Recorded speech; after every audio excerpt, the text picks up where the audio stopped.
So if you guys have any questions for the panelists, I guess I'll kick it off with Rodrigo. Maybe you can introduce yourself.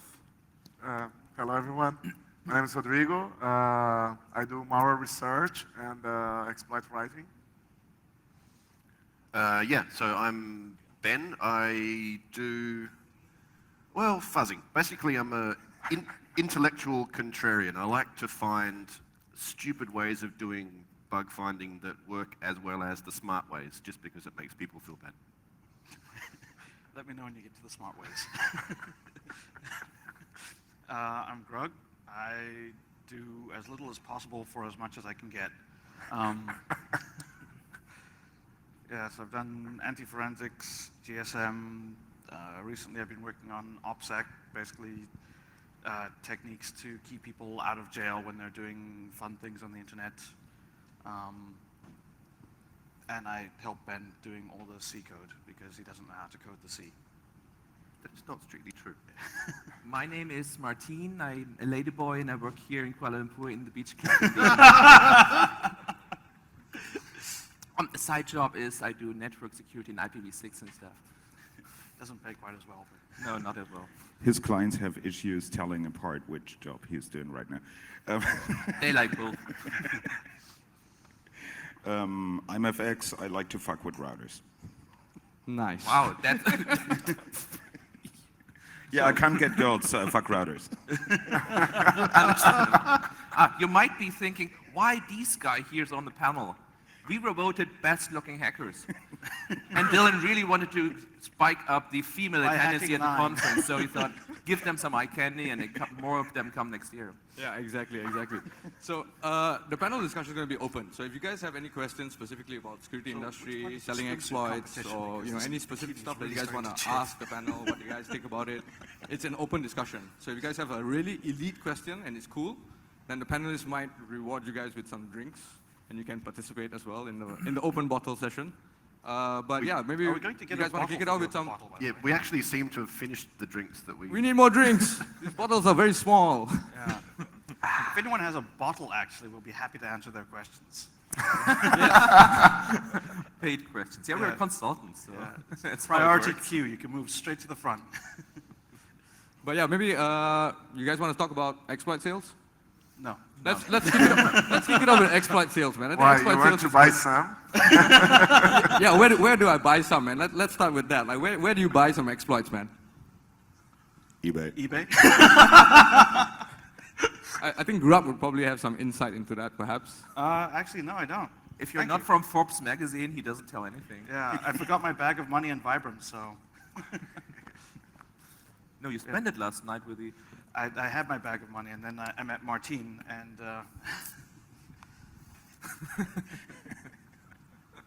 no, I'm actually not going to talk about exploit sales at all. Why not? Because we lack an idiot to, do the other side. That is true. If there's anyone that wants to debate the con side, which usually you don't find except in the mouth-breathing media, then we would potentially have something to say. But I think everyone up here is probably on the same side. Yeah, Like, whether they're actually for selling themselves how many or not. of they're you not. have actually sold exploits? I know I didn't. You didn't? I just do fuzzing, dude. Nope. I would not. For me, ethical, I would not. But if someone wants to do it, I'm fine. I mean, it's their business, not mine. Some fuck routers, and they can do that if they want to. I'm not judgmental here. I don't just want to clean it up. Yeah, I think a commonly overlooked issue with the exploit sales question is not whether you sell exploits or not, but why would people buy exploits? Like, the actual issue is that there is a market. That's not the provider's fault from my point of view. Like, if there is a market, there is someone going to supply the market demand. But it worked so well with drugs when we banned them. Now they're gone. Are they? He should know. He consumed them all. Yeah, I think think this is actually more an international law and politics issue than anything else. And you can't control it. I mean, you can say, Right. okay, it's not allowed to produce and sell guns unless you have a license and whatever. But with exploits, I mean, anybody can write exploits after some learning. How would you be able to control that? Ban the Right. learning. Possible. You're not allowed to Ban learn. knowledge? Yeah, works So, well. so I think, and this is what I discuss with international lawyers a lot, is essentially you're in the same situation as with bioweapons or chemical. Everyone can do them in their kitchen. So that's, the production is not really a problem. The only thing that is actually a problem is if you use them on a nation-state scale. Or even in small scale. But, Well, Yeah, but do you honestly think that nation states are unable to produce their own exploits? I mean, the Morris worm came out in '88 from the son of the head of NSA's R&D department. Like, you think the NSA was like, holy shit, this exploit thing, we got to get on that. I hope TISA releases some more wares. I think that one of the things, though, that's a really pernicious entry into the exploit sales debate is this automatic connection with exploits and actual weapons that actually kill people, whereas they're not the same. And as soon as you equate them, and as soon as you allow the media to link them like that, then they get to argue by analogy that, oh, they should be treated the same as fucking chemical weapons, which is just a stupid idea. Like, the damage you can actually do to a physical human being with an exploit is limited. Even if you're allowing Unless that they're in the these- ghetto, because, hacker-on-hacker crime has been escalating dramatically these last few years. well, what they really want to control is actually that exploits land in the hands of criminals and mafia who use them to deploy malware. The states themselves want to buy exploits, so it's very hard for them to say, no, it's evil to buy exploits, but they want to buy it themselves. So, No, the doesn't work. malware authors do not have the funding available to them that the nation states do. They simply cannot compete on the market, and they look for cheap and easy to use exploits that will work for a large volume of people, and that means they use exploits taken from Metasploit. And they probably will reuse the nation state's exploits when it gets public. Yeah, it's a common mistake. Like, crime looks for volume; they don't target. Yeah. Yeah. Nation state targets. Right. Oh, they So, look for so you targets, actually not- need completely different So big exploits. difference, yeah. Yeah. But Which is let's why I don't like linking either with like these governments that are oppressing their citizens, because that's not what they're using either. They're not using what we No. would call ODA. They're using what we would call lame fucking techniques, because that's all they need. You deploy the level of force required to get your objective, and you can do that with stock malware. But there's a counterexample to what you say is like From China, maybe. No, DigiNotar. Like how did we know about DigiNotar is because people in Iran suddenly access Because Gmail. SSL is completely Gmail fucking broken. and leave alone the fact that it's fucking broken. Everything is fucking broken. Otherwise, we wouldn't be sitting here. No, but yeah, we'll be sitting in the it bar. wasn't broken until you started fucking it. No, but like the way we know about it is because Iran used it to intercept Gmail connections, web connections. So that is an actual counterexample to what you just said. It's one. Yep.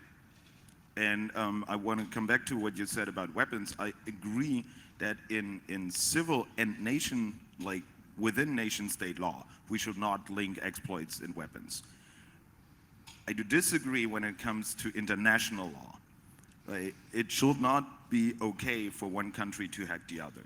And because Why shouldn't that be It's okay? espionage. It's been going on in since espionage, it's fine, forever. but the moment you are in an armed conflict, you will actually need to prove that whatever you attack in terms of infrastructure, IT infrastructure, is military. Otherwise, you violate Geneva Convention number 4. Well, Which happens in every war all the time. Shall we support it anyway? No.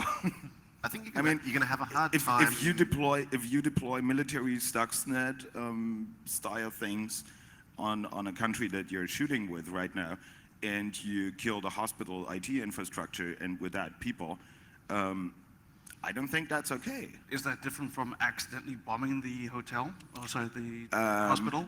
And it still happens? Which And It is not, and it is also accidentally bombing But the it's much more hospital difficult to is actually a control. big deal. The cyber version is much more difficult to control. When you're shooting, you have much better control of So what we you have shoot two or not. we have two choices. Either we try to control something that we know we cannot, or we just ban its use. But you can't. There are Yeah, almost no weapons, exactly. even assuming that I grant your premise that they're weapons, which I still think is dodgy. There are almost no weapons whose use is completely prescribed Yeah, unless it's by specific convention. You can do more or less anything as long as you can justify it under the doctrines of proportionality and military necessity. So you can actually blow up the hospital if you can like make a good enough case that that was the only way to gain the military advantage that you required in this setting. Then you can kill people. You can kill insurgents in Pakistan and accidentally take a couple of You can do civilians. whatever you want because, well, there's usually the winner decides. Guys, who's we've gonna- actually got a question. Yeah, I think we have our first person. My heart just stopped. Okay, so little question. I think Josh wants a drink, and for that he will pose a question, right? Josh? What the fuck is this? Carry on, carry on. It's I think a it's milk. different drink. You can't go Okay, wrong with milk. is this right? really an open question Alright. here? I don't do milk. Think of it as a Cheers. router. So guys, who do you think is the best position to be the equivalent of IAEA, you know, the Atomic Energy International Agency? You know these little auditors that pop up at facility which are supposedly not military? Who in the hacker community or security community, if there's a difference, is supposed to be that? And who would be? Should probably get a group of, say, Russia, China, and the US to Maybe Israel. and Israel, yeah, to get together and police the use of exploits on the internet. Yeah, good idea. You know what's really funny? China actually mocks the United Nations on a constant basis since years by submitting draft papers that say, well, you're not allowed to use irregular troops, you're not allowed to use to hack other countries, you're not allowed to deploy malware, and they mock the UN because the United States don't want to sign those resolutions because they're like, yeah, we want to do the same. Well, But Russia US supports them. never signs anything. Like, they won't sign the ICJ, they won't sign the ICC, they won't sign anything that would allow their military to be prosecuted under international law. So this is normal doctrine for the US. Yeah. Like, that's their foreign policy. But to answer the question, I mean, as far as I know, the EFF just positioned themselves as the potential candidates for clueless policing. Now there's some internal debates actually. If that was the right move. Sorry, you know, the email thread ended with, oh, no, we got it all wrong, and they didn't say that, but...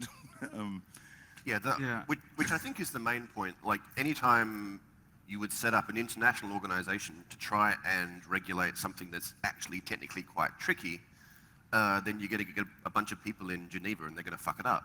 Like, it's happened with the ITU, it's happened with the IEEE. Why instead trying of regulating the selling and going after the people who are selling it? Why don't go after the software vendors and try to actually force them to have better products? Because one of the matters right now is like, because all the researchers are selling exploits, there's less people reporting vulnerabilities to vendors, so there are less fixes. So the vendors are supposed to give the incentives for the researchers to actually sell them instead of selling to the government. I'm sure if there is money flowing from the side of the companies that are reporting really, really good numbers, right? If they start paying more for the bugs, more researchers are going to be willing to share with them instead of the government. So you could look at it from the point of view of why should you ban the people who find the bugs? Shouldn't you ban the people who put the bugs in the first place? I agree. Yeah, exactly. I agree, exactly. I think everybody's blaming the wrong side of the coin. Like there are some guys actually putting the bugs there. Maybe they are not putting that on purpose, but maybe they are supposed to be responsible for the what problem they is do. the vulnerable software, not the people exploiting the vulnerable software. But, Exactly. but pragmatically, that's in the never going to happen basket. Exactly. Because you can't demonstrate ROI for fixing a bug, or only very nebulously as a security company. Whereas as a military organization, you can very concretely demonstrate ROI because you've bought a capability that you didn't have before, and you know how you can deploy it. But it works and you everywhere have a goal else. in mind. If you buy a car and it has a fault, the manufacturer has to fix that. That's because cars Yeah, can and actually he's kill liable people, for damages unlike and stuff. exploits. Yeah.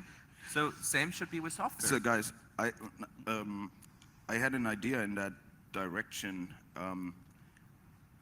with the whole discussion about like backdoors and not backdoors.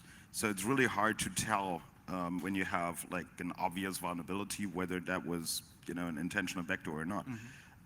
So we all know that like lots of vendors put in like developer accounts or engineering, But that's things for like that testing or whatever. purposes. So, We you know, forgot to disable that. Bear with me. It's actually a fresh idea, so it might be total bullshit.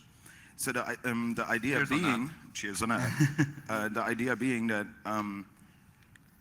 you could actually go ahead and like fine companies for having backdoors, because it is provably not possible to find every vulnerability and every possible backdoor in code, right?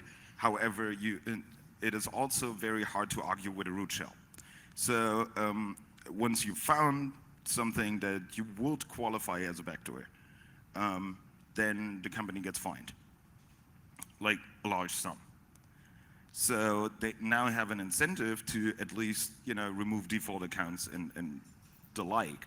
But how would you possibly make that determination for a complex bug? Like they leave in an overflow that they know they no, and this is something I would leave to essentially evolution is how far, like how complex does the bug have to be in order to be considered a backdoor by a court of law? Okay, so you basically put a stupid tax on them. Yeah. Okay. Why not? Another- Since people want to. Okay. I have another question then about that. You want to come up here, Philippe? No. I'm good because You can I have my am seat. winning beers. You can have my seat if you want. No, honestly, you're good. The thing is, don't you think that if such a tax is done, it's going to be like the patents? Because the big companies are going, obviously, to find a way to protect themselves from such an attack and turn it into a new entrant kind of barrier, so that small independent software vendors will be targeted by the same kind of tax. It's rare to find some kind of tax or bill or a fine that is indexed on the revenue of the company. Well, then in that case, it will be useless against the big boys because, okay, I need to pay 100K for a bug into Outlook. I don't give a damn. If I'm Microsoft, I don't give a damn. If you're a small startup doing any kind of software, you're dead. So I think here, it depends on how you tax it. So you can You can how tax would you see on it? the number of users there's- affected by the bug. Or the There- revenue portion of of the company. revenue, yeah. as a lawyer, would that make would that be passed into lawmaking? based Do you think? based on revenue. That was actually a proposal by a German party, by the German Green Party, to have a percentage of your revenue as the fine. So if you're a small company or a large company, it doesn't make a difference because you're paying 1% of your revenue in fine for having a backdoor. No. It's something like that already exists. It's based on revenue. When the European Union puts damages, because on Google or Microsoft, for example, Microsoft with the internet browser, how it's embedded in the operating system, so they can't, all other browsers are in a disadvantage. They did it as part of the revenue. Very small amount, I think it was 0.5 of revenue of the year or something like that. I agree with this idea. It regulates the But right that's how it side. already works. I just believe it still does not give the incentive to the researcher to report the bug. So instead of fining, why not paying the researcher who found it? And then you can demand that the vulnerability being reported is reported with a real exploit. That's going to be legally difficult No, I to mean, put into law. because if you do something like that, then you can demand that the vulnerability being reported with a real exploit. And then you remove all these shit bugs being reported, and you actually go to the real security bugs. That's exactly right? The researchers are selling real exploits. They are not selling just the bugs. Don't say researchers, say hackers. And then hackers following a law? No, there must be some financial Well, or there's- public No, incentive for them. there There are will be ways- incentive, there are they will ways- get the money. That's the incentive. There's ways you can make it work. So you could have, for example, like an insurance type fund where everyone buys in. So for example, if you use Firefox, you'd say, having a secure Firefox is worth $10 to me. And you buy in at $10. And if everyone does that, then you have a large pool of money that you can use to reward people who find bugs for that. So you're able to match market prices. Yeah, maybe. I think there was a question. Yeah. So my question is, where's it all going? Like, Hi, Matt. and then, do we need a next web, or how are we going to solve it? Personally, I'm not aware that there's a problem yet that's been demonstrated that needs solving. I'm entirely fine if people want to like sell exploits to the military. So it's not clear to me that like there's really much overlap between protecting individual users and what we're talking about, which is the sale of military-grade exploits, because they're used by different people against different people. It's just that the public likes to conflate them because there's a thing that's going on that makes them afraid. Like the public has enough to worry about just from using any web browser ever.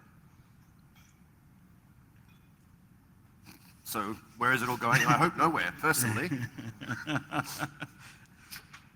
How about switching the topic? Yes. Yeah, going nowhere. I think we settle on that. Yes. Hello. Can I ask a question? Yes, please. Hello. Where are you? Can you please raise Okay, your hand? yeah, here. Over there. Hi. I'm gonna divert the topic for a while. In regards to network security, right? Current affairs, anonymous. I'm gonna ask more about the anonymous question. Based in regards to their principles, their philosophies of anonymous, right? Okay, their belief in the freedom of speech, liberties, and civil rights. Anonymous believes in 4chan/B. It doesn't believe in anything else. I don't know. I just watched their YouTube video, man. So my question is to you guys: are you guys against or for anonymous? We are anonymous. We are Legion. That's all. That's all. Expect us. Okay. Shit, I don't have a Pastebin account. Do you need an account now? I can sell you one. I can sell you one. Yeah. Come to the free exploit. Actually, I didn't get fully the question. I don't think there was a question. There was something about the philosophy of anonymous. I think it's are we for it? They don't have one. Insofar as we understand it. So, Well, since they are not a centralized organization, I guess that different entities understand Anonymous with different principles. So Yeah. some of them, maybe I agree, but maybe some others I don't. It's very difficult to actually say if you are in favor or not, since they are not centralized. They don't really have a specific mandate. Anonymous as we know it now is literally a brand. So if you are a group of teenage boy hackers and you go around and you deface some random websites, you can attach the anonymous brand, and it goes from a random website in the middle of nowhere defaced to anonymous attacks, Portugal's like second soccer mom. When they were more into the anti-sec movement, it was at least clearer like what they were for and against. Yeah. And it was more funny. Yeah. I think it's definitely hilarious both ways, but anti-sec was funnier. Which anti-sec? The third one? Or like, I mean, The one before the hashtag. Now, I mean, at the end of the day, it's do you support that people can go into the streets and demonstrate? are you in favor of the thing that people who demonstrate are you for? in favor of the right to demonstrate in the streets? So that's essentially what they do. I'm not Actually, I'm not Malaysia. Malaysian. Sorry, what? When did we get that right? No, I think hacker groups can be some way of, let's say, democratic control. I mean, we have a lot.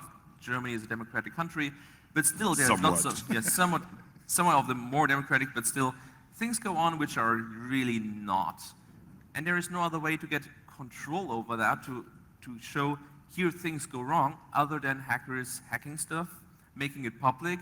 it gets up on WikiLeaks, and then you have more democratic control, even on democratic countries. Like when you deface like the Sony.my site, that helps to show that the German political system has. Every hack is helping controlling democracy and making it better, but there are some which are. I personally believe that one of the great misuses of the Computer Misuse and Abuse Act is when they go after the members of Anonymous who are using the low orbit ion cannon, when it's basically a mass protest that becomes a DDoS. That's what I mean with demonstration. I mean, people intentionally downloaded and started the software and said, use my computer, my IP address as part of your attack. That is the same as if going onto the streets. I completely agree, and I think that people being prosecuted for basically hacking crimes when they are voluntarily taking part in a action of demonstration, then that is a complete travesty. This form of demonstration actually was successfully made illegal a couple of years back in Germany. You can face palm here. Okay, so I've heard it said by people that like we, I guess, hackers, whatever, need to self-regulate, otherwise the government is going to come and do it for us.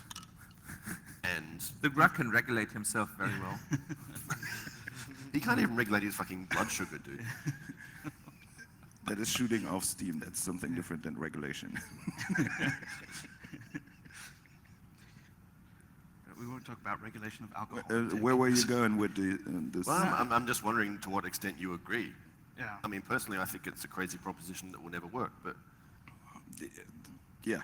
Like it starts with we don't have a scale to regulate to, right? So, I mean, you can only self-regulate if you have an idea of, what is okay and what is not. And already here we totally differ. Yeah. Indeed. Well, like you guys are wrong, and... You see, exactly. And we will never understand your position, so there you are. We're not wrong, we're German. Right. I think you didn't learn the first two times. If we have to go for a third. Actually, you quoted me for my talk yesterday. But no Jimmy Savile voice, otherwise I'm not answering. In light of just going on from the anonymous bit, WikiLeaks have apparently today put up what is being referred to as a paywall, where they have a spoof video of Barack Obama or somebody sucking someone off, I don't know. And they basically make you watch it, and you can either retweet their donation page or donate. Given that this is an organization that steals data and puts it out there, what are your views on WikiLeaks having a paywall to force people to access, to force people to pay to access leaks versus them putting it out for free? It is for free. At first you said that they are hacking data. WikiLeaks is not hacking data. They're waiting for people giving them data because these people have access to that, or these people hacking data and giving that. They don't care. They just publish stuff. Well, they redact but it. Yeah. But they're not hacking the data. Yeah, that's the first thing. Saying it is free. They want you. They're happy if you donate, and they need money because the infrastructure costs a lot. As of now, there's a paywall up. You said that is a recent development? Yeah, today. Can you explain that again? I just couldn't follow. So they've got a website up when you go to access leaks. They put a load of Romney stuff out today, and you go to access it, and you have to donate, or you have to retweet their donation page. Okay, and then if they have enough donations, then they will release? No, it's released. As in, you as an individual, if you want to access that data, you have to pay for it. Or just retweet something. Or retweet something. So that is strictly illegal. Doesn't sound that onerous. I mean, this sounds bad. No, that is strictly illegal. That is selling someone else's information. Yeah. Like you can't Somebody needs to leak. Giving someone else's information away for free, that's on the other hand, that's perfectly legal. As far as I understand the Espionage Act. It's an interesting point. I mean, obviously, if they're trying to take the moral high ground, then anything that they do that starts to involve money is not going to lead there, because those roads usually don't. Yeah. So I would be automatically cautious, but like you said, they need money. They've got to run shit. Yeah, Ecuador ain't free. But they shouldn't do it like that. If they do that, I haven't Yeah. seen that. But I mean- rarely go to WikiLeaks, I must say. I mean, given the size of their infrastructure, they need as much money as I probably need for a pack of cigarettes a day. So, that is use the- different scales. I mean, Yeah. I think what we see here is So the what you're same saying pattern is the fact that you won't quit smoking is killing WikiLeaks. in fucking No, I mean, what we see here is probably the same thing we've seen over the last 15 years on the internet, that useful free resources suddenly turned into pay resources that suddenly nobody cares about anymore.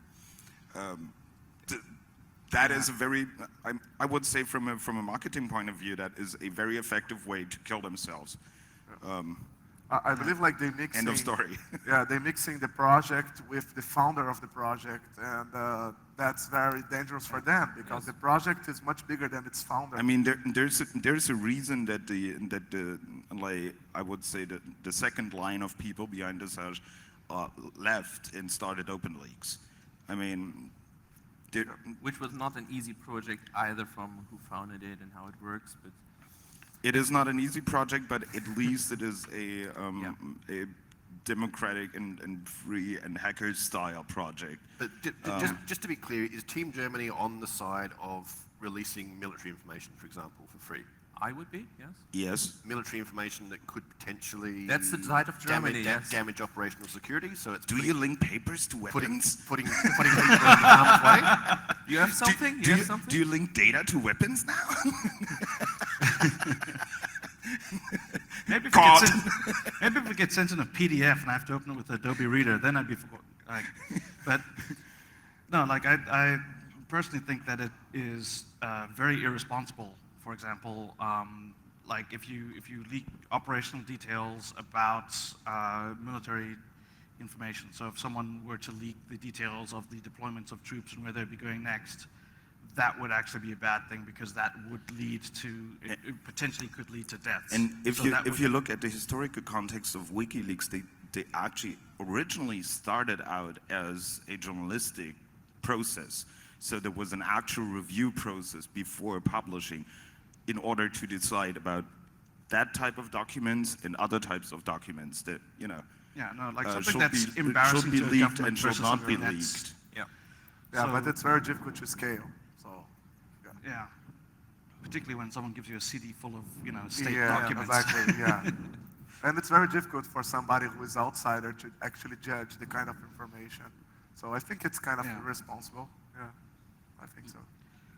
I mean, I think that the excessive focus on Western governments is probably quite misplaced. Like, things can be bad in the West, but there are far worse places that need the light shone on them. And if I remember correctly, that was also not always the case. Like it used to be. I found WikiLeaks originally fairly useful because there was a lot of bribery documentation for South America and companies buying politicians. And so whose moral compass are we supporting in these decisions as to like what it's good to expose and what it's bad to expose? Who control the controllers? Yeah. That's But always that's the why there biggest must be more question. than one platform. Yeah. I just say leak everything. Fuck it. Well, they must self-regulate, I believe. Because otherwise, documents are weapons. You own this document, you must be a terrorist.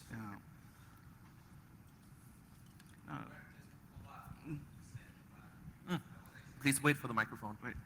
I was actually very surprised to hear what you said about actually leaking data about, say, troops and where they're going to be next could actually lead to a lot of damage. What do you think then the exploits are actually used for? Exploits that are being sold, do you think they're actually used for something like owning people and then making their computers more secure, or do you actually think they're used for precisely obtaining this kind of information? Like they're used for a large variety of reasons. Sometimes they are purchased to get them off the market so that other people can't have them. So it's an attempt to deny capability to other people. They're used for, yeah, he's going to have follow-ups. You can't trust this guy. So sometimes they're used to deny other people the capabilities. Sometimes they're used to gauge the state of the art on the open market to get an idea of have techniques that are known internally being rediscovered externally.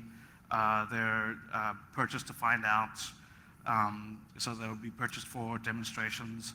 They'll be purchased for a large variety of things. But what you're actually interested in is not all of the possible reasons, but what about when they're used specifically for direct espionage purposes? And I tend to think that that's fine. That's the way that things work. Like espionage has always happened, and to a large degree, it depends on which side you're on, right? So. So which side you are on? I'm on the side of the people who don't want to kill me because of who I am. I think the broader point, first of all, if it gets misused, do we have an objective morality where we can actually make the fucking definition misuse? Because it's used by one state towards another state. And I don't see an objective way we know which side to support. But even, is it misused? Are the sellers or the finders or the researchers then responsible for that? Like, we sold it, but if you use it in violation of international law or if you use it in violation of moral principle, how is that suddenly my fault? Right. But actually, I see his question because if you're opposing arbitrary leaks on WikiLeaks that called endanger people, but then your Ode owns a Tibetan guy that, you know, now they can actually read his Tor traffic and everything and know that he's in the underground and tries to kill the Chinese, and then people walk into his house and kill him and his family. I can actually see the question here. Yeah, totally. We can agree that something bad happened.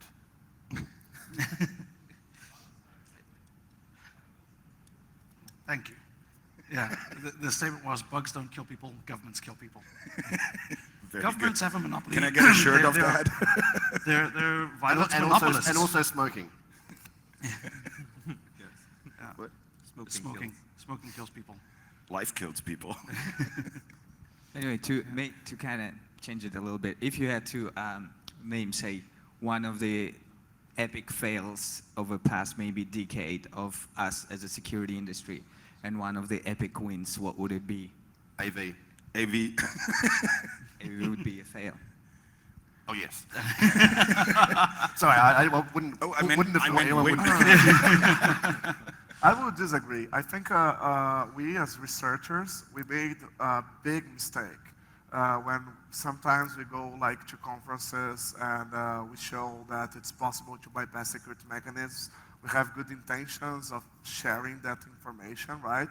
But the whole security industry understand that as, hey, let's not use security protections that are available just because somebody can bypass in some specific situations. I believe we need to change a little bit the message. I don't know how we can do that because in the end everybody wants the promotion that comes with the thing. I'm sorry, but unless you manage to prove Turing's finding about the halting problem wrong, that finding stays, that proves that we got the halting problem now. I think I didn't make myself clear. No. Yeah. You need to drink more. Sorry, I think I didn't make myself clear. Of course, there will be always ways to bypass the security protection mechanism. You cannot tell about a piece of software what it does. But the majority, period. No. And we need to prove that. As researchers, we need to release that. I just believe when we release that kind of information, we need to make it very clear to the whole industry that there are a lot of cases that are protected by this security mechanism. But what happens is, like, if you look into the industry, we have a lot of new technology, but most of people don't use that. Are we still talking about AV? No, we're talking about fail. Because as far as I can tell... AV is one point. AV is one example. All AV does is actually enhance your attack surface. No. It makes you more vulnerable than you were before you installed it. And costs you $60. No. AV is useless. I'm not talking about AV.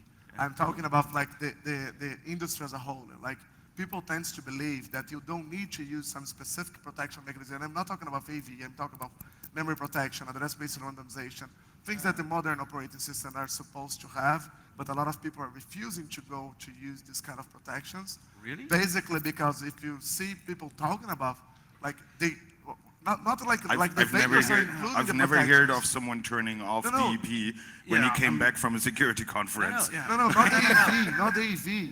Look into the market, like XP adoption against Windows 7 adoptions, like old operating systems. People tend to justify to not go to like latest versions of protection mechanisms just because there is ways to bypass that. People refuse to upgrade their iOS, even though there are known, but now would call them ODAs, but Exactly. there's known public attack vectors or Exactly, jailbreaks. yes, They will yes. refuse to upgrade because they think, oh, if I go to the next version, it's going to be too slow, right? They don't make the evaluation like, since the next version, Stefan Esser has already published that he But couldn't the- get We're rid not talking about these people. Yes, I- exactly. I exactly know The what ones you're that talking are about. in straight talk with these guys is actually the security industry, right? Or the security professionals working companies. And those guys, they don't understand like this mechanism actually improves security. Why? Because they see people going to DEFCON and say, hey, there is a way to bypass. And they don't get the message that there is a way to bypass to specific vulnerabilities, but that's making life more and more difficult. That actually kills a lot of different bugs. Right, but surely, So I surely believe users, we as researchers are sending the wrong message to these security guys who actually give the message to the end users. I really believe this is a big fail. I get questions from customers, from people in the audience. If I present something or this and this is not working, so you can bypass that, and they say, okay, so there's nothing we can do, right? And that's actually, I totally understand it. That's not the wishful message you want to thinking. give. The message you want to give is, hey, there is no 100% secure. So if you, because companies usually think, okay, I buy this product, plug it in, and then I'm secure. Yeah? And we, as hackers, we must say, no, that's not how it works. But then they think, oh, sorry, so I can't plug this in and I'm secure. Okay, then I should not plug it in. So what should I plug in so that I'm secure? So that's basically the problem. Yeah, well, the problem They want to have something which is 100%. We can only tell them, no, it's only 60 to 70% maybe. And they don't understand it is about residual risk and in risk management and in defense and death. right, but Because I think, that's very hard to understand. I think the software companies understand that you can't sell security because users actually don't give a crap about security. You sell features and the security is built in and they get dragged along whatever they do. And that's the only way to provably advance the overall state of OS security, surely, which Windows have done very, very well. Indeed. But they didn't do it by selling security features. They did it by making 7 suck less than Vista.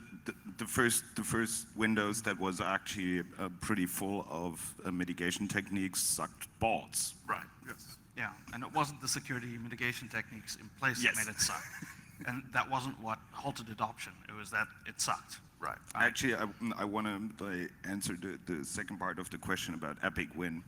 In my opinion, it's LangSec, like the language security approaches that came out of Len and Meredith that actually are going to change a lot in the world, I think.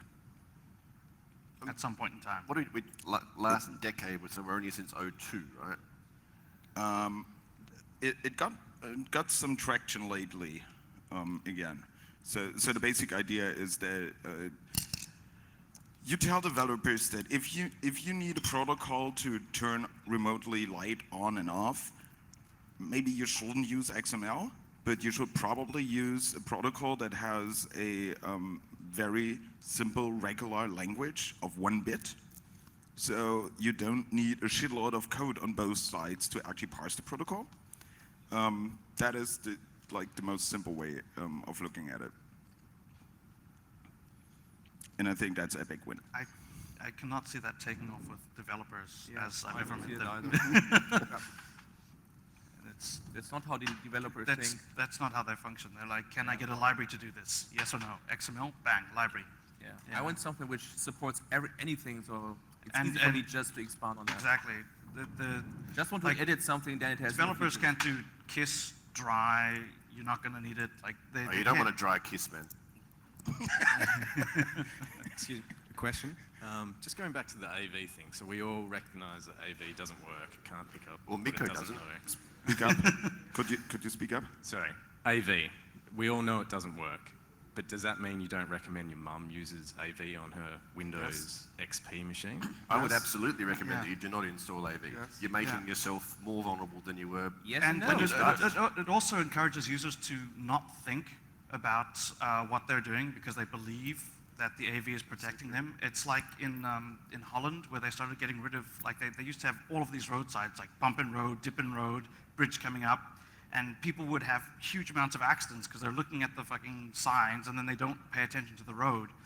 When they started getting rid of the signs, the number of traffic accidents went down.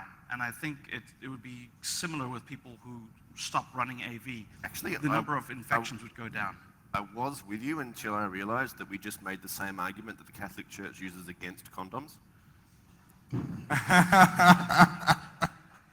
But it's residual risk. So And now I'm not sure. Yeah, Greg is not using condoms either. And I'm a Catholic. So, obviously. I think it's residual risk, what you're talking about. Like, it stops your mum getting hit by 90% of the old drive-bys that she's getting by looking at porn. Yeah, but So does doesn't using Chrome and disabling Windows Software Java Defender or and whatever Flash. it's called do that as well? Like if it's that old? so I arrived at this approach that when people ask me, shall I uninstall AV or not, it is difficult because if you're constantly downloading illegal software and cracks and stuff, you really need AV because you want to have the crack work, but the added benefits of the crack not be installed, right? So I arrived at this rule that if within the last 2 years your AV actually caught something that was not a false positive, keep it. If within the last 2 years, the only time you saw your AV was when it wanted to get updated, paid for, or had a false positive, get rid of it. My standard of that would be use AV because you already have so much other vulnerable software on your PC, in your browser, plugins, Installing whatever. one more won't It's hurt. just one more, but it helps. No, to get it's the comments it's over. it's 160 By the way- more parsers. It's 160 more format parsers. So Flash in there, that you is use that is Internet like Explorer. 160 Adobe Running straight to readers. the kernel, making life very, very easy. But for that, you would Hey, know that this panel. guy is using this AV. Oh, we've got a Or question. normal current user. Which is usually put by Just the start AV into talking, every Chris. email, like Yes. scanned by. Exactly, scan it by, yes. I'm proxying a question here from the internet, but I'd like the panel to have another drink so we can liven up the discussion a bit. Cheers. Skull. Yes. I can't. Cheers. Prost. Saúde. Talk to you, motherfuckers. Second beer. What is that? I'm not fucking That's drinking whiskey. Grog's piss. Whiskey. it.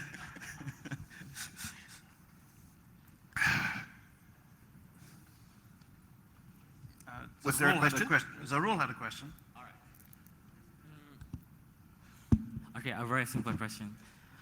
I'm just wondering because I grew up. I mean, when I first learned about security, it was back like 10 years ago, where everybody was like, I mean, security is about community. But nowadays, what I see is that a bunch of people going around the world presenting at the conferences and trying to make them look good, as if they are very hardcore, but they are actually not contributing anything to the community. I mean, nobody's like want to teach anybody anymore. They just want to show that they are really good. And yeah, what do you think about that? Well, I'm against people that speak at conferences around the world. You're asking that question. I'm sorry, it sounds offensive to anyone, but that's how it is today.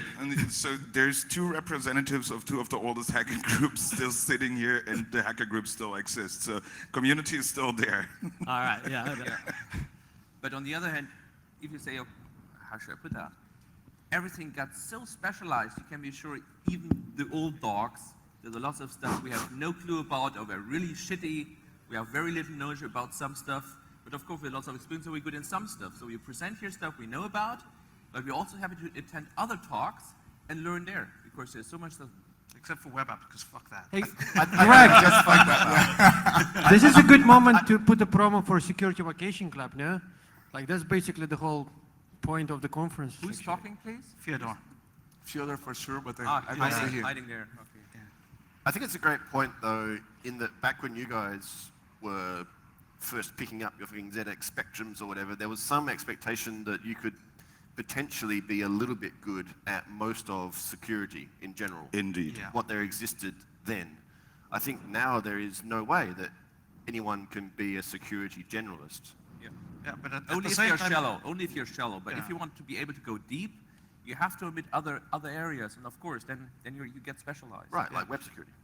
yeah, Or you work at Which is KPMG, and of exactly- course you can nobody do cares about everything. web Yeah, security.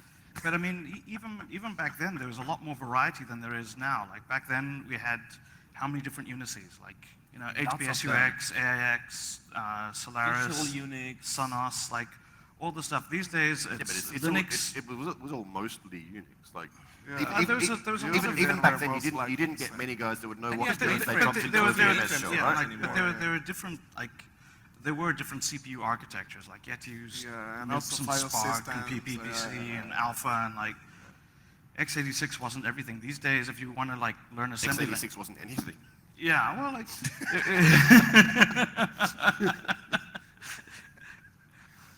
yeah. So you like these days, there's a lot less that you have to learn in order to get going. Like there's In more web- of in- it, but in there's web fewer security. things. Yeah, Like- that's maybe the other thing. In our old days, it was very hard to learn from public sources because there were very little public sources. Stuff Yeah. you could download in text files from a mailbox mostly was totally outdated or wrong. Yeah. And today, Yes. you buy a book, you go to a conference. Hang on, though. Like, counterpoint, how long would you have to study now to be able to write an exploit for an app that's written in C versus how long you had to study 15 years ago? I mean, seriously. Yeah, but back then all the No. studying that you were doing was the I not agree. Because back then there was little information on how do I audit code. yeah. To It even was- find the text there was about how do I write stir-cat and exploits. stir-copy, and that was it. Maybe a best There was only metric. Frac. Frac was Okay. really the only good resource. Maybe back the then. best metric about the complexity is looking to the average user against the professional user, the user that's actually doing security stuff like exploiting and researching. You're gonna see there is a huge gap now. So that means it's much more complex. Like there's a lot of new things. And in the past, the average user was already very technical. He had a lot of knowledge already. The average user was really good. So like to go deep, you just needed like to have like a small percentage more than the average user to be really, really good. And nowadays, this is a huge gap. Yeah, but there's So, also a lot more dumb people on the internet. It's not about being done. It's because like the technology growing complexity and it's trying to hide all the complexity from the user. So that actually add new layers of complexity for people who want to But understand like it. so many users actually don't care about how their computers work, right? True. Like they look at it and they're like, how do I make this Facebook? I mean, What? Like back when I first looked at a computer, pretty much everyone that used like the internet was fucking graduate or postgraduate at a university. You can't say that there are not more dumb people on the internet. I think it's a very valid point. And I think that operating system design and evolution has been directly to support that. Did you say So that- Apple?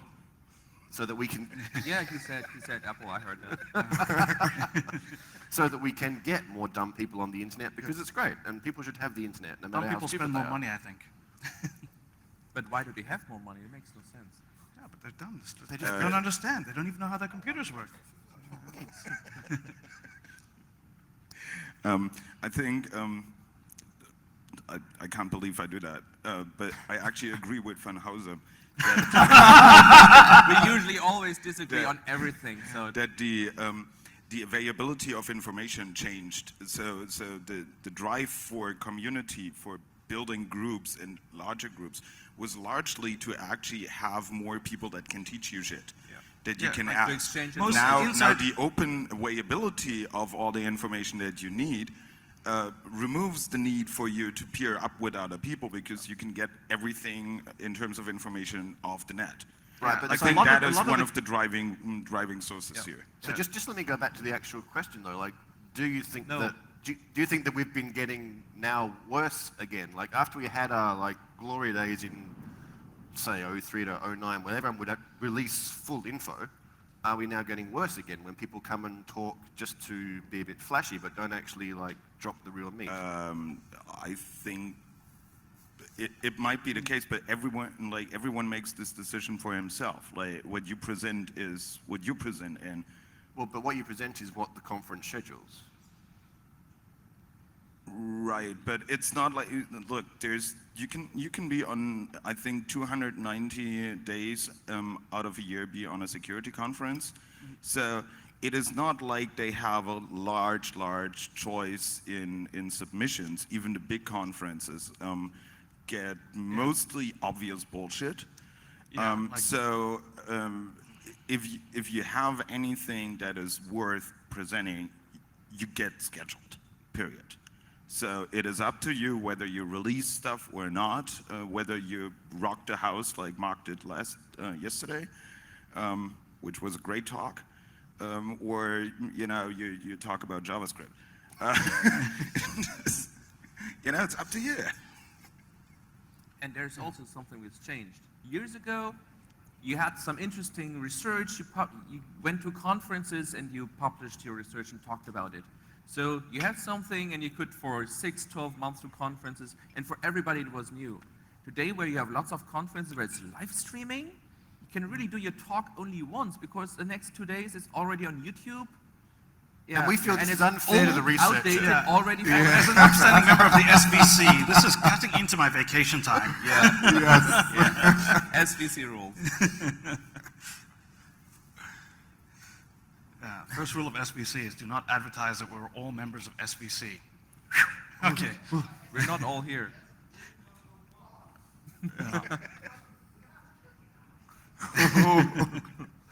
As a founding member of the SBC, fuck off and die. What the hell is the SBC? Security Vacation Club. Fucking Swish started a fucking Facebook thing, and Theodore was submitting everyone that friended him. There was like 500 members. Dude, you know the mic's still on, right? I don't do vacations, so why would I know? That's the point. That's the point. Exactly. Don't go there. Can we have a smoking break? Actually, I was going to say, like, can we either have a toilet break or just a curtain? Any one of the organizers here, can we do a 5-minute break? Or are there any more questions? Shut up, we want to do a break. No, maybe we have no more questions and we can go for a drink or so. Yeah. Yeah, we can have a 5. Excellent, thank you.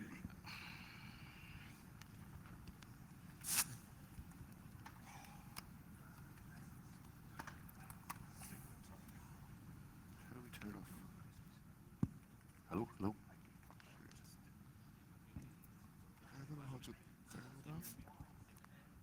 Okay. So we keep it, I guess.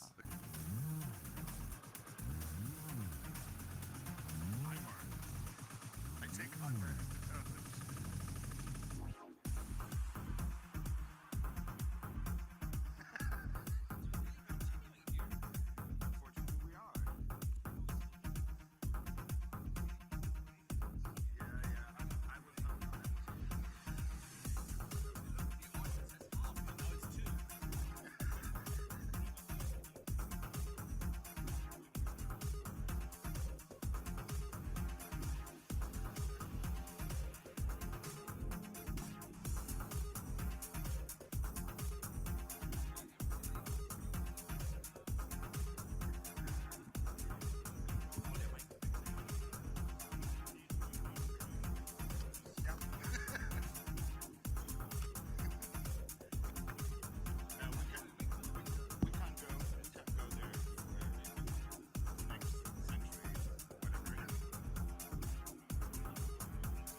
That's what has happened to a friend.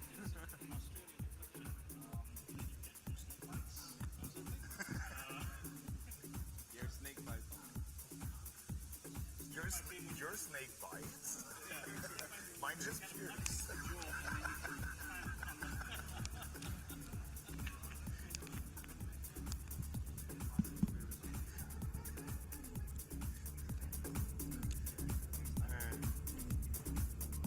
Belinda?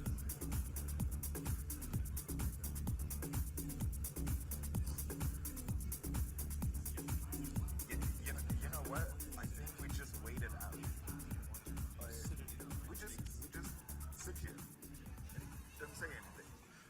I mean, it's only 42 minutes left. Welcome back, everyone, to the open bottle session. We now have a new speaker on stage, Saumil Shah. So yeah, you guys can start asking your questions. We have half the audience we had to begin with. Obviously, we're very Obviously good. going well. We've stripped out the dead wood and. Someone needs to introduce himself. Yeah. Do I? Okay. We all did. Saumil Shah.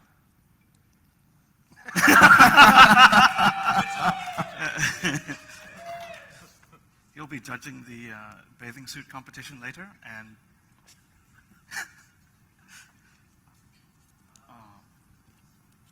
is that a blowjob?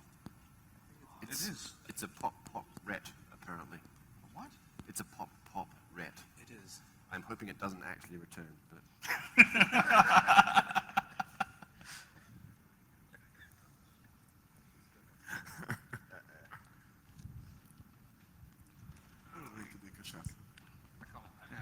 Oh, you have to ask questions for us to drink or what? Well, if they've got no questions, then bottoms up. This isn't a question. Well, it's actually a request. Okay. You want some drinks? What? Is the request is you want some drinks? No. Actually, I was going to see if an idea that has been swirling around my head is for a while is there's a. Usually, you have to wear the clothes for about 2 years before they let you do the surgery. It's true. It's true. Wear the clothes. Yeah, that's. I know. You know, for a long time, I've realised actually that I am in fact actually trapped in the wrong body. You know what's cool? The questions where there are questions. Yeah, right. So, do you think it would be? Do you think it would be possible to give a talk through the medium of interpretive dance? And would any of you care to volunteer to do it? You missed my OPSEC talk? I Through the finally got medium the of- venue I wanted. I think you need someone that went to what's called the Waldorf school, because they learn to dance their name. So they could do it. Didn't someone actually do that? That's in the very US? German. What? I was sure someone actually did an interpretive dance talk in the US. I keep Like talking about 4 years ago? No. Not What that I know happened of. to Must them? be DEF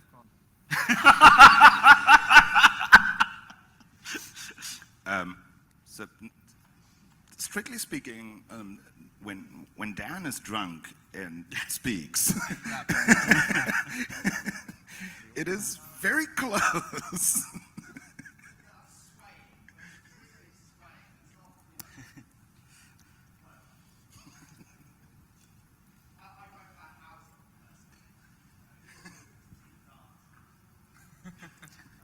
Show us IPv6.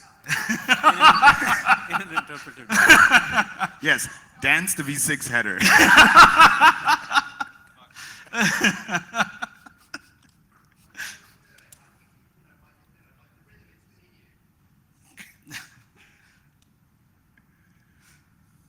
Nurse? He doesn't seem to be up to it. They found out I disabled my microphone for a purpose. Fuck. Here's a question on security. Thank you. Thank you. This one's for FX. Like your talk about Huawei, how you demonstrated they're not very good. Maybe they don't care about security at DEF CON. Did they ever follow it up with you? You couldn't find a security contact. Did they ever contact you about? Oh, they actually, I actually ran into them. They're sitting right in front here. Yep. Wave guys, this is about you. So, so they actually have security contacts now. They actually even have a PCERT email address. And they filled out the OSVDB form. So if you look up the vendor Huawei in OSVDB now, you actually find someone to talk to and don't have to drop ODE. I'm not sure any of us ever said that we don't believe that Huawei care deeply about the bugs in their products. As every vendor. You know, like, that is the only thing that unites all of the IT industry. We take the security and privacy of our customers really seriously. That's why we publish them on the internet. Like, have you known a vendor that didn't use that line at the beginning of a security response statement? Oracle. Yeah. Because they never respond.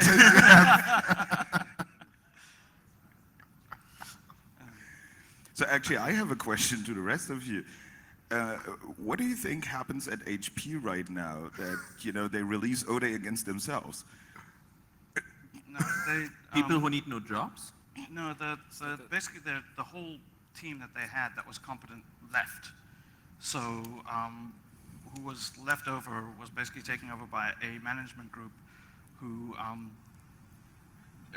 basically doesn't realize the importance of what they're managing. So they moved the vulnerability group, like ZDI. ZDI had a separate room with locking doors that only the ZDI people could get into, and were on a segregated network. Just before everyone left, the management came through and said, how come you guys have your own room? You should be out here in like the cubicle farms with everyone else. And they took over the locking segregated part that had all the interesting vulnerabilities and kicked the people like off of that and put it out. So I think that the competence of HP has dropped dramatically, and That's why they're called HP. It stands for hopeless people. The analogy here is like a self-goal. Yeah, you know where I said you couldn't make Jew jokes? You're not allowed to talk about any kind of eugenics at all.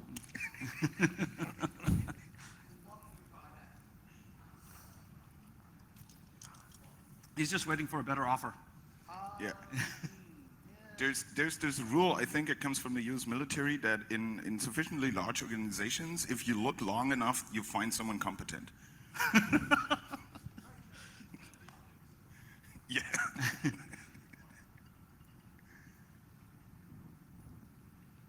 Questions? Why are there no questions? Someone asked Jormal a question. Well, if there are no more questions. Yeah, thank you guys. It's very nice with you, thank you.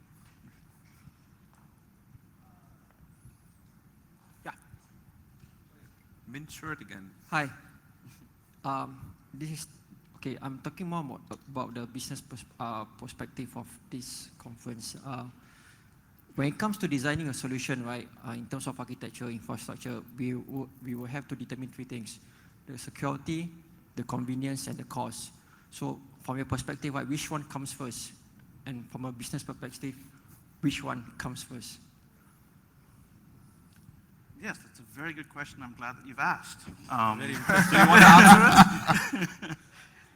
It raises a lot of intriguing points about architecture, security. I'd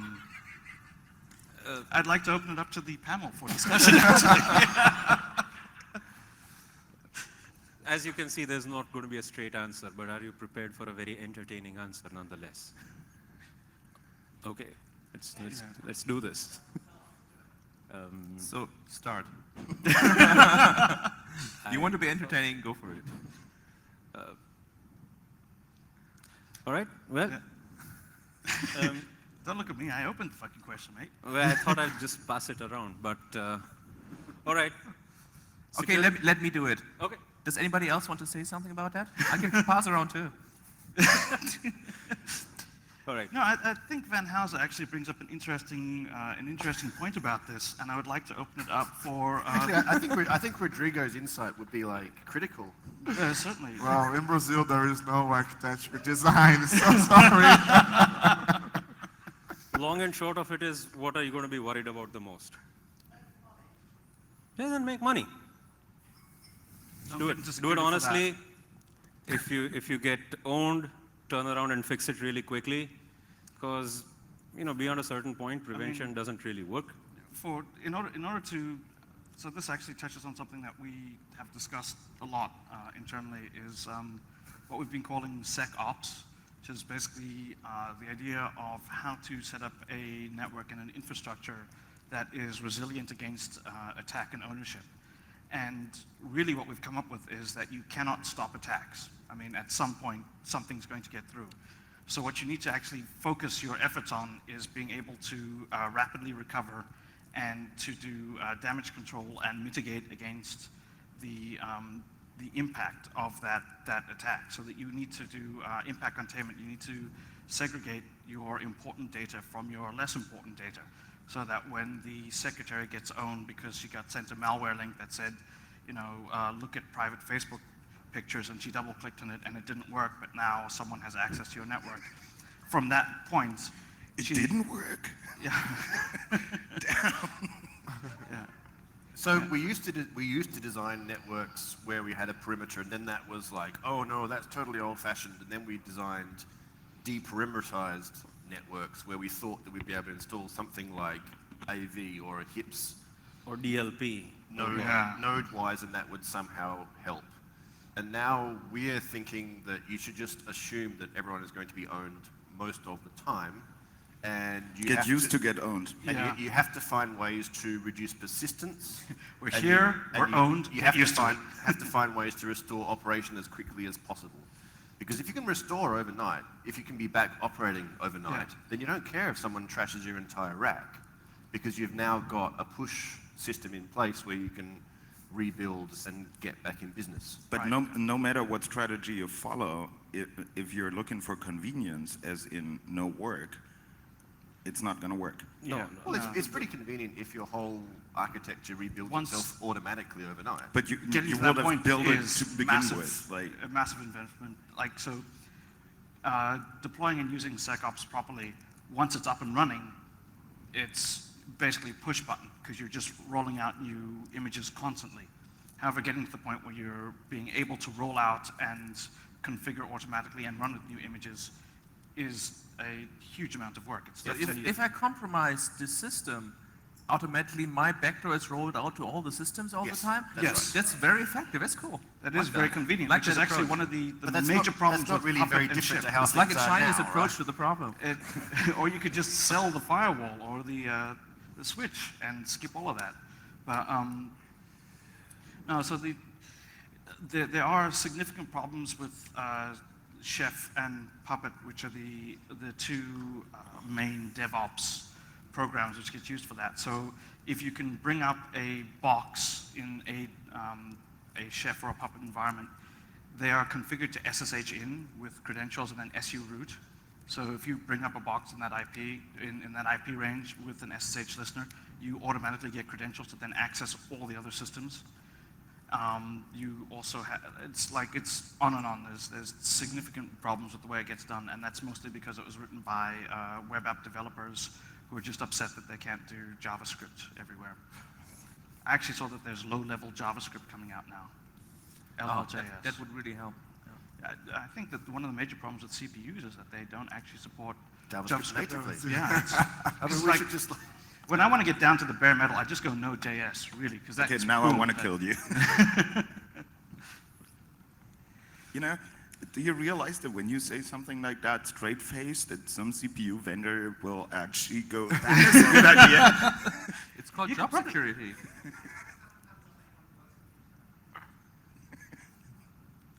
To add to your stuff, though, I just want to make one little point. If you have vendors supplying you with stuff, make sure that you have SLAs for security issues, because when you report a bug to them, those donkeys come back and say that this is a change request, it's going to cost you more money. No, not only will you make them fix it for free, but if they don't fix it in a certain time, you're going to fire their ass off. This is a procedure that big management has to buy in. Unless they do, guess what? We're going to be just struggling with these things and keep running from pillar to post.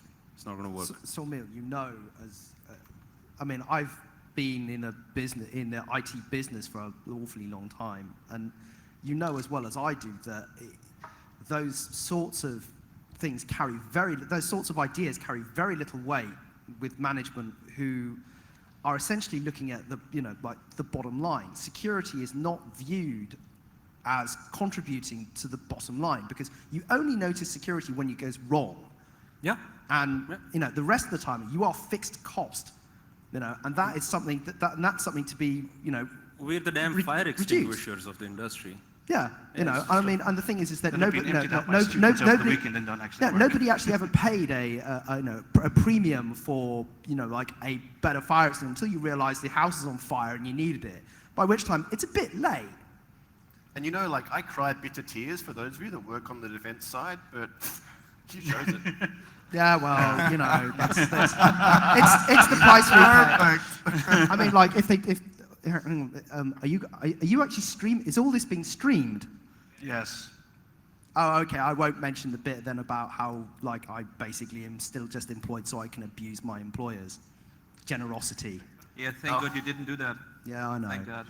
I don't care. Clever guy. I really just don't care. OPSEC. Yeah, but you're right. Security is like backups. You only miss it when shit goes wrong, and with backups are no longer of any business use because if they were, we wouldn't move everything into the cloud and then have Amazon lose it. It already is in the cloud in Beijing, so. Huh? What was that? It's in the Beijing cloud.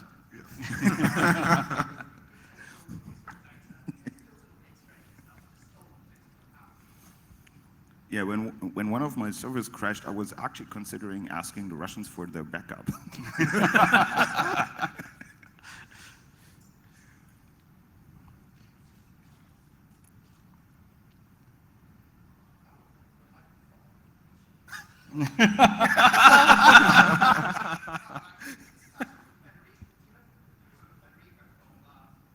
Yeah, Echo Party. Echo Party. Hey guys, I've Well, I think there was a question. Yeah, after Greg's talk yesterday, he told a bit about the anonymous group and said some excerpts of the police reports and how they made very stupid mistakes. I wonder if you can share some stories about people who recently got busted doing stupid stuff. I think you're too old for that, right? Yeah. That's the young kids who do that. You got to be young, dumb, and full of cum to break into things for fun these days. And I'm not young anymore. That's true. That's true. Everybody can see that. I mean, what you'll find is that the majority of busts for hacker stuff these days, even back in the old days, is the young and inexperienced people who do not take sufficient precautions because they're just not thinking through what they're doing. They tend to think that like me and my 20 closest friends who I met on an IRC channel can all be trusted and it's cool and I'll tell them about the criminal activity that I'm engaging in. And then they find out that one of them got busted and is being used to flip on everyone else and they all go down. And it's like, but I don't understand. We were on that IRC channel for months. I thought we were friends.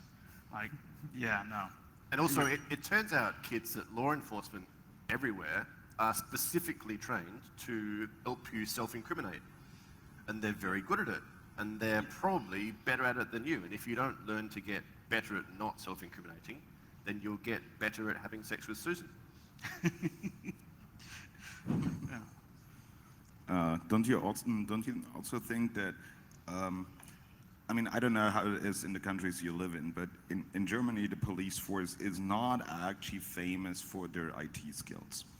So Thailand is actually one of the top IT skill things in the Thailand area. No, wait, I want to like bite at that a little bit, because that's a common understanding amongst the whatever we call ourselves. So people that know about hacking shit. That the law doesn't know what let they're me finish. doing. Like so we have some kind of impunity, for Germany, right? I just know because there's very little people. They have a resource problem basically. But so they I think they also to have success in their work, they also aim for the kids. Like they, fruit. They don't spend 2 years monitoring the grok because they know like how much time and effort and skills it will take to actually like nail him. And plus, there's only so much like sodomy porn that you can like watch. They'd run out of disk space in no time. But no, like it is true that people get promotions for busts, not for ongoing investigations.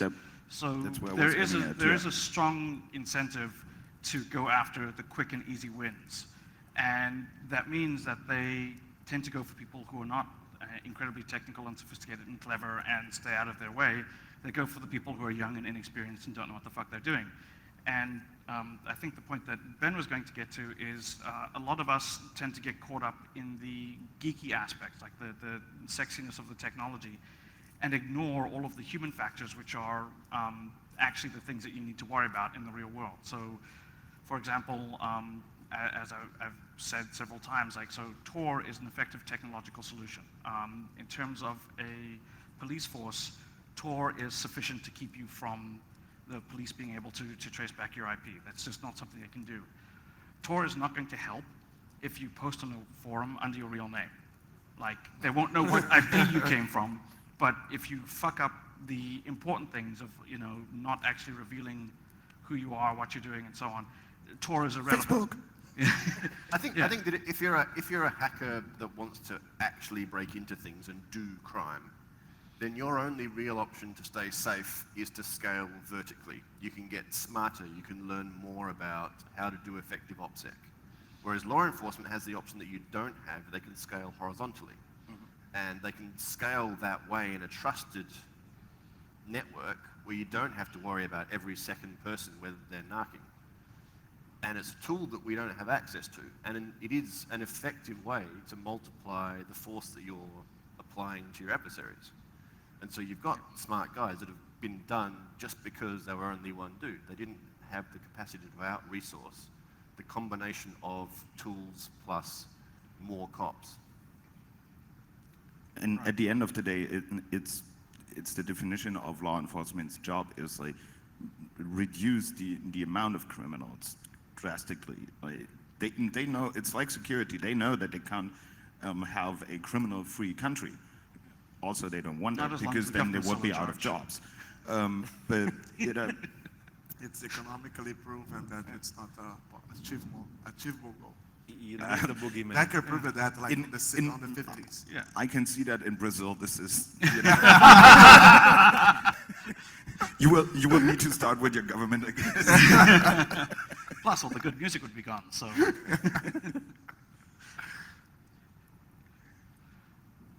Yeah, no, so if you want to be a criminal, the best advice I could give you is pick another line of work. You can make, honestly, a lot more money being a professional security person than you can being a hacker who steals credit cards.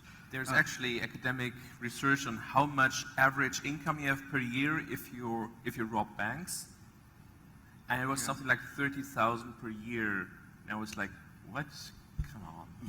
That's not a very and you end up in jail at some point because that's at when some you get point per you day. get caught. That's why I'm into security now.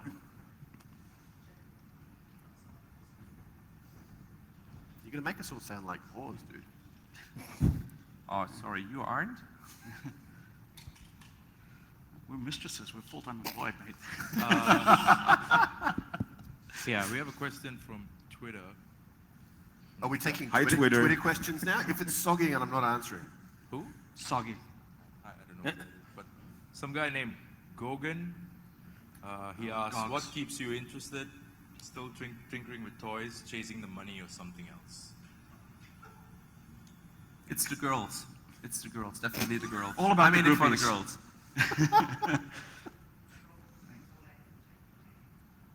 girls. FLV, my friends. Welcome to the modern age.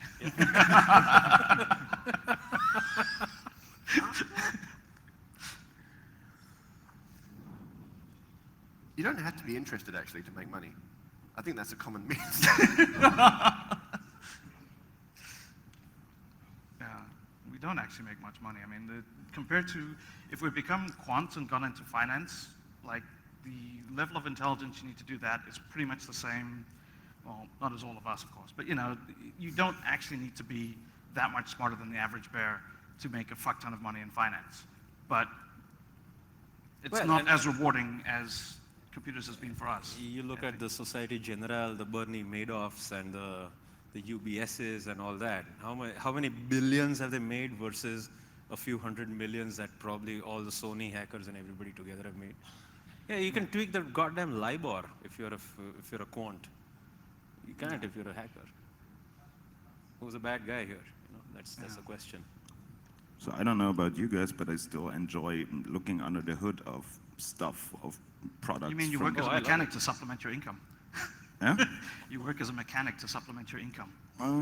You could think so, yeah. No, I mean, I find it interesting to, like, when you reverse something where you take apart a product, you see the thinking behind it, you see how those people work, and sometimes you're impressed. Not very often, unfortunately, but sometimes there's code where you go like, coming from FX, wow, I would bet my ass that this is insecure, and you read it for 2 weeks, and then it actually isn't, and you know, you learn something, and I still enjoy that.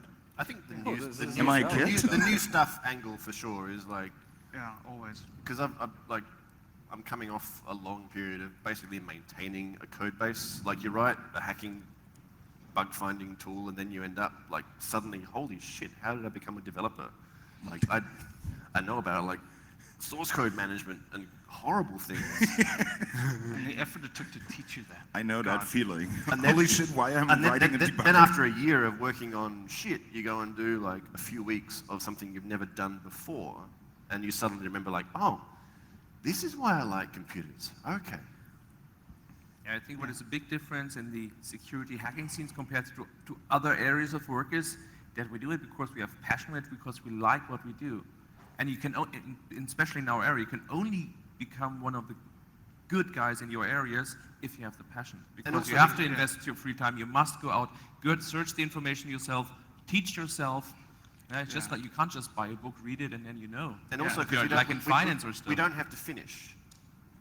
Yeah. Like the guys that work for companies for money, they've got to finish. They've got to get to the end of a project, and then they've got to do acceptance testing, documentation, and handover. We just call it a framework and leave it at that. Show me, framework. Show me one actual hacker tool that got finished, right? And we're like, oh, well, that AV is on 41. Nmap, we've already... We've done documentation on some of the new stuff that it does against IPv7 and microcode injection. Yes. That was a very revolutionary contribution to... Really pushing the envelope on that one. Truly novel. Basically what we do. Truly novel. And also I want to congratulate you on the selection of the magazine where you published. We actually did a huge search. We evaluated whether it was going to be ACM, IEEE. ITU actually wanted to put it out as a special supplementary document to their existing documentation. You've got to find a publication that's worthy of that kind of article. Right. Yeah. It was really, we almost spent as much time looking for the magazine as we did writing the article. I'm pretty sure. We didn't position it in the Gartner Magic Quadrant, though. No. The Magic Quadrant's not ready for dicks.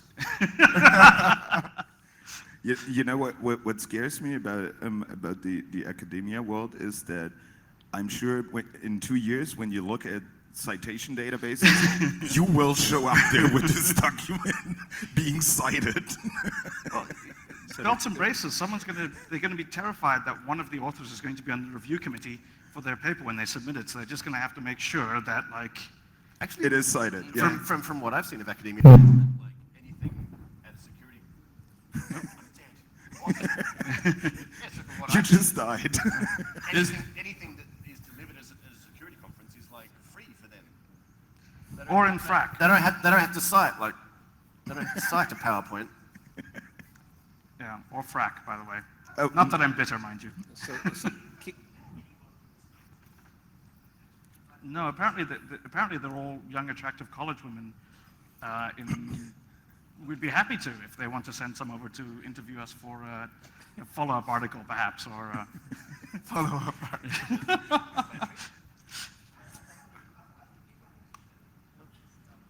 Do you think they understand what they published already, at least now?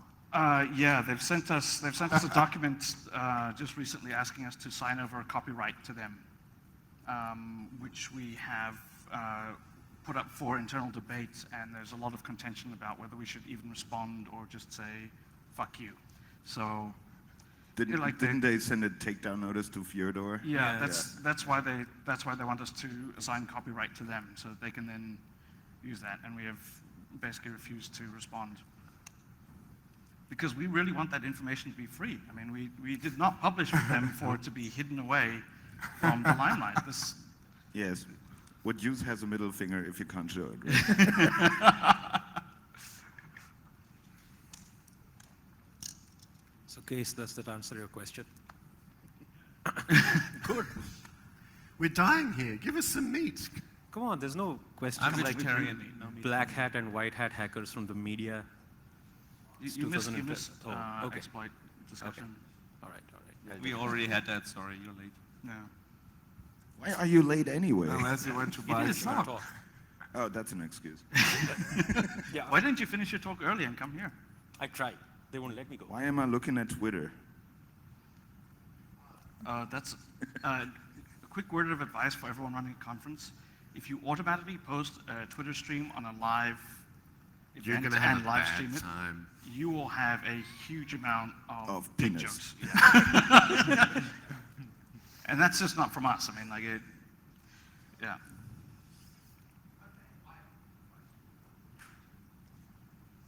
Emerson's on the roll. So he's jealous. He would like to be here with the SVC club and stuff. I know. Swish owes me a card. Whatever. So do you guys think that yes. Yes. Yes. Focus. I was going to use some bad language there, but it's been random. It is actually being streamed around the world. Anyway, so do we have it on camera? Oh yeah. Very good. So the question that I have actually is, do you think the industry sort of like really got trapped in a rut where where we keep on revisiting the same things again and again and again and again and again? If this is another talk about how we always travel the world in the same talks. Yeah. the first rule of SVC is don't talk about SVC. But do you actually really think that that especially in the conversations that we have with vendors and like that, we are actually essentially trapped in the same cycle, and we're actually trapped more by the business model than the technology, and we just seem to be going round and round and round in a circle with very, very little real progress. So this is interesting. So we've got the 10th anniversary of another Asian conference that I'm not sure if it's appropriate to advertise on stage, coming up soon, and I was looking at the presentations that were given 10 years ago, and I was like, 6 of them, I was like, they could do that today, and it would be just as relevant if they would go and do like the research again. So it turns out it's not us that are going in fucking circles. There's no one's fixing stuff. The people still submitting the same presentations year after year. Well, that too, but they have to because it's not fixed yet. However, like a Windows kernel presentation 2002 and today will look significantly different. Right, they would have to do the research again, but the topic is still... Yeah, if you just take the title and maybe the abstract, which doesn't go into specific data technological detail, so much of it would still be relevant as things that need to be looked at. And how are we doing so badly where the same problems are unsolved? They're unsolved in different ways, but... No, but you also agreed that the research would be different, like you have to do it again. Of course. IPv6 is still an emerging technology. After that long time. Yeah. No, but seriously, is physics useless because we keep dealing with Newton's laws? No. You know, but they're tricky. And like, the same is like we do see developments in innovation and evolution. Right? But are we going round and round, as in going up some mountain, or are we actually just going round and round and round and round? I think we're going round and round and a little up. Yeah. I have no problem with that, though. It's fun. Pays well. Pays really well. Well, I mean, so my observation is that, you know, you look at... Actually, if anyone cared about your observations, you'd be up here. Yeah, that's Lisa, true. from the amount he's talking, he should be sitting here, yes. Yeah. Okay, whatever. I mean, but you look at other you look at other fields of, you know, science and the like, and you actually see, you know, like understanding being built on top of this. Like, for instance, you know, yes, Newton's laws, you know, good first approximation for the laws of physics, but then, you know, you delve deeper and, you know, you learn more, whereas we seem to be going just round and round. And so, Did you notice how long that takes in science? It's not like every week there's a conference and then they have a new field. They don't have 290 days of physics conferences, I'll tell you that. They usually fail for like a couple of 100 years and then figure out, well, that was the wrong direction. So somebody dies. And that is totally okay. So we're actually not doing bad considered the short time we consider. We concern ourselves with computer security. Yeah, well, computer science as a whole has not advanced very far in more time than computer security as a field has existed. Yep. Right? Like if you look at... I think it takes a special kind of arrogance to look at how little we've done to actually apply any security and say that we're not doing badly. As an industry, really? As an industry, we do bad. Pretty much anyone can get owned at any time. How is that not doing badly by any objective yardstick? They're hard problems to solve. Well, I mean, it's not easy, and you've got a ton of people fucking... The security competes with so many other interests. Yeah, and other than the people on the stage, it's pretty unsexy. I mean... like it indeed is, but then you could ask the same question about like user interface design, yeah? How is that we still click around badly designed user interfaces? I could talk about building cars, and we've managed to make cars where you've got like a statistical chance of not killing yourself every time you get in one. But we haven't managed to do that with computers at all. How long? Not even a little bit. Quite a bit longer though. Yeah. Who died? Good question. On the internet? Hacker on hacker violence has increased in the ghetto today. It's another O-Day attack, leaving 3 dead.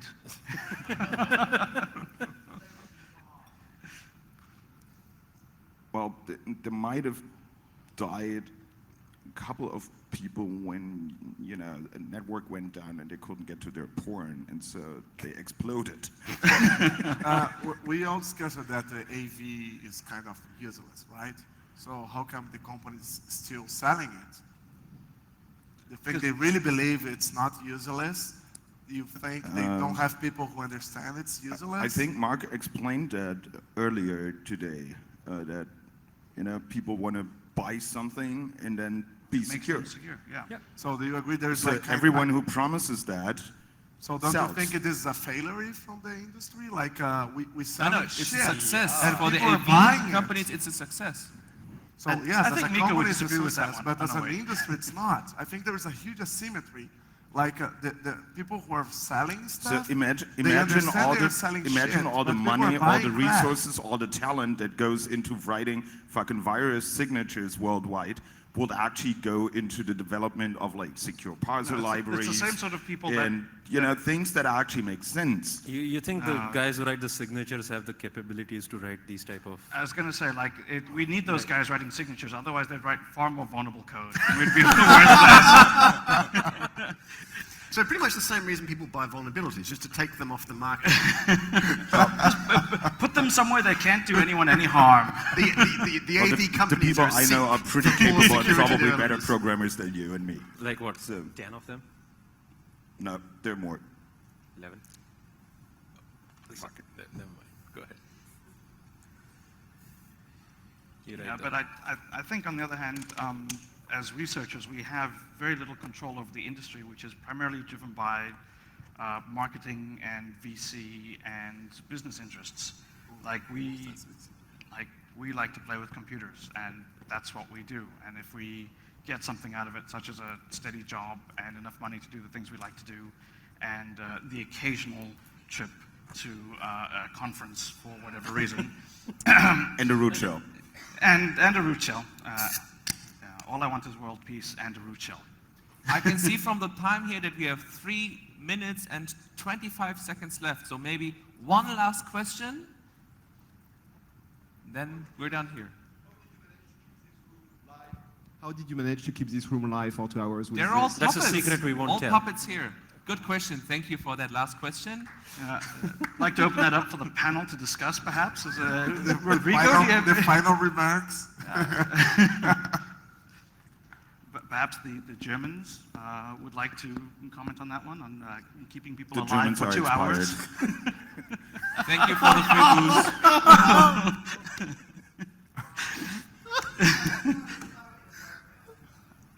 I'm offended by myself. I want you to know that.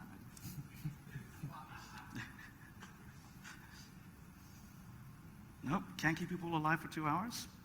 No. We're usually more efficient. That's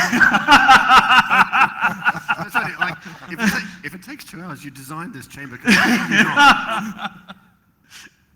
And it is. Yeah. Thank God the camera's. Oh, fuck, there's that camera pointing at us. We're so fucked when we get home. No change for me. You and your routers. Yep. Okay, that leaves a good 2 minutes to go.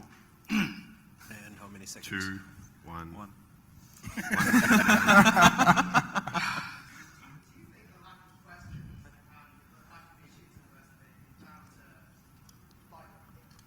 It's all been discussed today already, elsewhere.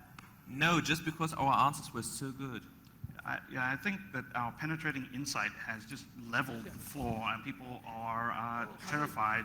You mean the 5 people? Yeah, both of the other audience members are. I have a question. How many SVC credit did we gain assisting to this conference, and will that enable us to repass our failed CISSP 5 times? You lose 2 ethical points for joining SVC, but you gain. But then you lose another 10 for talking about it. I wonder nobody asked about CISSP credits. How many should we give off? Like half a credit? Half a credit? I don't know. Do you get credits for CISSP? No, you get -10.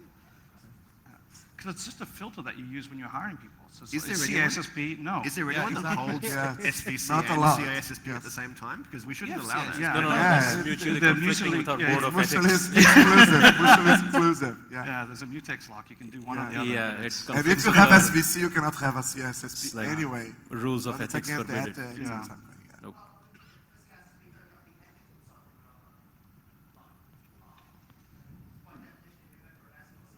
You realize there's no E in CISSP, right? I know the alphabet's different.